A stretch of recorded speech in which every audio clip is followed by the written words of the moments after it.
Welcome back, minions, and those seeking discourse without the dumbing down from other shows and networks.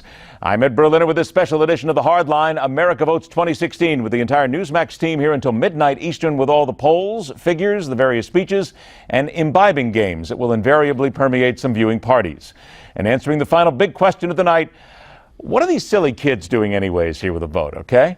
Final quarter here in the pregame. Welcome into the studio and speaking for millennials everywhere, political strategist, former deputy communications director, and founder of politicalhype.com, Anna Mancuso, joined by the fiery founder of the Tea Party Nation conservative social network, who's been making his way through Florida seeking to ensure victory for his chosen candidate, Ted Cruz, Judson Phillips. I want to thank you both for being here, and at least Judson says that out loud. He's very, very frank about it.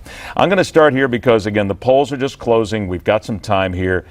Where are the millennials going this year, and why? And I'm going to ask this as an old guy. Why are you so important anyway? Well, currently we account for 38% of the voting bloc, especially here in Florida, and the millennial generation right now is flocking to candidates such as Marco Rubio and Ted Cruz, and at the end of the day, we can't count on where the millennials are going to be in November where they stand today, because keep in mind, the millennial generation has the attention span of a goldfish, right? So where they stand today... I'm so glad somebody said that out loud and it wasn't me. They are going to change their mind based on who the nominee is and what's going to happen in November. But wait a minute, you say that we're going for Cruz and Rubio for the millennials here, but we're told, according to some people in the media, that it's all Bernie Sanders. Millennials love this guy. They do. They absolutely love him on the Democrat side because he's going to give you free college tuition, and in their minds, he's not a liar the way that Hillary Clinton is. But he can't give... wait a minute. We're going to talk about this for a moment. Judson, I want to bring you into this. We hear all about Bernie Sanders. He's going to provide free education. He'll provide free this, free that. Wait a minute. I've done the math, and I brought the mathematicians into it. There's not one real economist who says that anything Bernie Sanders has will actually work. So why then is he still got people behind him saying, it's all wonderful, Bernie, you're going to do it all for us? I cannot understand why anybody follows Bolshevik Bernie. I mean, let's face it, this is a guy who didn't have a real job until he was 40 years old, and even then it was just a government job. I mean, he's literally he's been a bum all of his life. You know, there's an attraction to telling people, hey man, I'm going to give you some free stuff.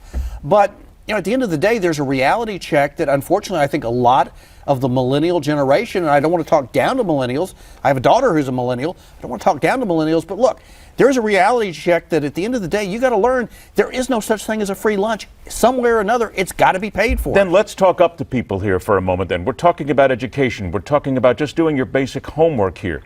It took me 5 minutes using Google. Yeah, of course, there you go. There's the sponsor for you there.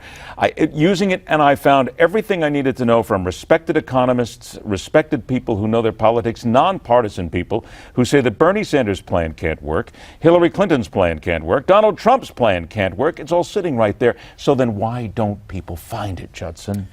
You're talking about a generation, the millennials, who are not buying cereal right now because they don't want to have to clean up the bowl after they eat. Okay, I'm sorry, and you know I really I have to apologize. Right next to you, and she is within arm's distance here, so I know, and she's cautious. Probably got a mean hook too. But no, she's my friend, so I feel safe. But in all seriousness, you have this is the participation trophy generation. They are so self-absorbed, they don't think about. They don't look behind things. They don't try to reason. They don't try to think. Everything's just been kind of handed to them. And hey, that's my generation's fault. I'll take the responsibility for that because we screwed up. But these are people that are not educated enough and don't think about where things are going and how they're getting there. And that's why you have Bernie Sanders. Is that the reason why, Mariana, that the millennials are so important, but education so important in teaching yourself because of what Judson said? We're the generation that screwed up, and we've been talking about this for months here, that the current GOP is the ones that have helped bring this down on themselves. Democrats as well. We're talking about parties are going to change this year, and they are the ones who screwed things up. It's up to your generation to fix it now. It is. It's up for my generation to fix it and my generation to show up to the polls and vote, right?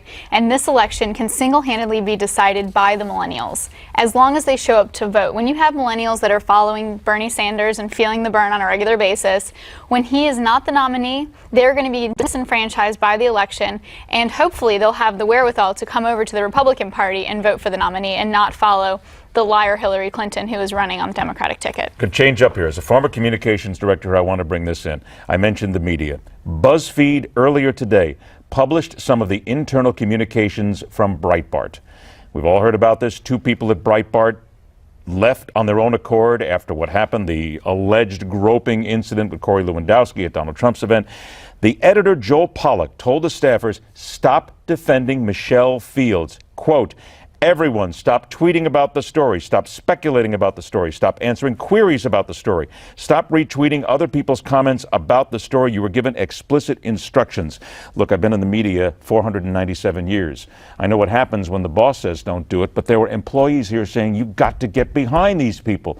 These are our people, yet everybody knows that Breitbart's in the bag for Donald Trump, whether you love him or not. That's what they believe. Doesn't this now teach us something about media ethics here? And people are going to, it's going to come back to haunt you. If you get in the bag for somebody, you got to be fair. 100%. And look at the commentary made by the head of CBS about how Donald Trump is doing so well that he's basically throwing money at CBS. They're just getting so much money as a result of the press that he's getting. And the fact that the media is in the back pocket of Donald Trump is not going to serve them well after Donald Trump either wins or loses, because he is not owned by anybody. And that is the biggest thing about Donald Trump as a candidate. He is not owned by a single person in this election cycle. Judson, that's a good point here, because Donald Trump appears to be, I know you're going to hate to hear this, but he appears to be the eventual nominee. If he does become president, you've got people here at certain media outlets like Breitbart believing that they're going to curry favor with the president here.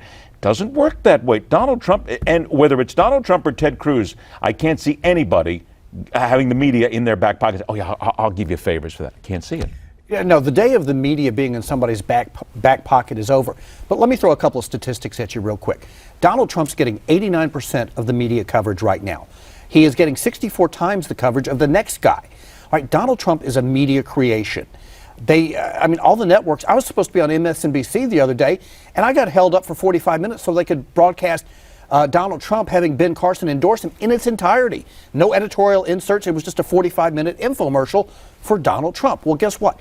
As soon as Donald Trump secures the GOP nomination, if he does, the left-wing media, the Hillary sympathetic media, is going to turn on him. They will literally cut him off at the legs. But what we're talking about here is ethics at the end of the day, aren't we? If your people are there, a woman, let's be very serious, a woman gets accosted at an event. I don't give a damn if it was Corey Lewandowski, a security guy, or somebody who showed up. You got to get behind your people. You got to support them, yes? Absolutely. And let me add one other thing. A crime was committed here, and that's just not me bloviating. I'm a former prosecutor. I did the lawyer goes to work here. Yeah, lawyer at work. But look, I've prosecuted cases on the same kind of evidence that Michelle Fields presents and gotten convictions. So you have an employee of the news agency who's the victim of a crime, and you've got to stand up for your people. Just end of discussion. Okay, a few minutes we have left here. I'm going to switch this now to Ted Cruz. I know you're going to be very happy about this, right? I know you're hoping that Ted Cruz pulls out a win someplace tonight. There are people who say that he is simply unelectable. They look at how he talks, they look at what he has to say, they look at the people who are behind him. There is a pastor who is aligned with Ted Cruz. His name is Kevin Swanson. He has repeatedly called for the execution of gay people. He has dedicated a radio program to attacking the Girl Scouts for supporting women's and LGBT rights, and he recently attacked pop culture for promoting homosexuality. As a matter of fact, here's what he said. Let's hear the soundbite. We don't have that. Okay. I was told that we had it, but there was out there now where he has called basically movies like Harry Potter and How to Train Your Dragon for featuring homosexual mentors provided to little boys. We got it now. Now let's go ahead and hear it. America, repent of your rebellion against God. America, repent of stumbling the little ones. America, repent that Dumbledore emerged as a homosexual mentor for Harry Potter. That Hiccup's mentor in How to Train Your Dragon emerged as a homosexual himself in order that history might repeat itself one more time, in order that little 6 and 7, 8-year-olds might stumble, in order that tens of millions of parents, it would be better for them that a millstone be hanging around their neck and they'd be drowned at the bottom of the sea. Judson, this is a guy who 2 days after this appeared at an event with Senator Cruz and introduced him. Doesn't the senator and any politician need to make sure of who they associate themselves with? Because this is part of why people are saying that he is unelectable, and he is to certain people because of his associations. You know, campaigns do a pretty good job of vetting whoever's going to be associated with a particular candidate. And I don't know what went on here, other than I know that something happened here. Excuse me. I love South Florida pollen. It's just... Okay, go ahead. But But no, here's the important thing. The same people who are saying Ted Cruz is unelectable are the same guys who said, hey, I got the perfect electable candidate for you. Mitt Romney, John McCain, Bob Dole. But you think he can overcome this? Yeah, I think he can overcome this. Polls show head-to-head, he beats Hillary Clinton, who will be indicted, by the way. Okay. You know, he beats head-to-head Bolshevik Bernie Sanders, who won't be indicted. But you think he can get past it? That's the big key. I wanted to give you the chance here. Okay, I got 1 minute left. I want you to address this. And a group called Our Principles PAC is now running an ad showing women reading Donald Trump comments, and I want to hear that as well. Here we go. You know, it really doesn't matter what they write, as long as you've got a young and beautiful piece of That must be a pretty picture. You dropping to your knees. There was blood coming out of her eyes.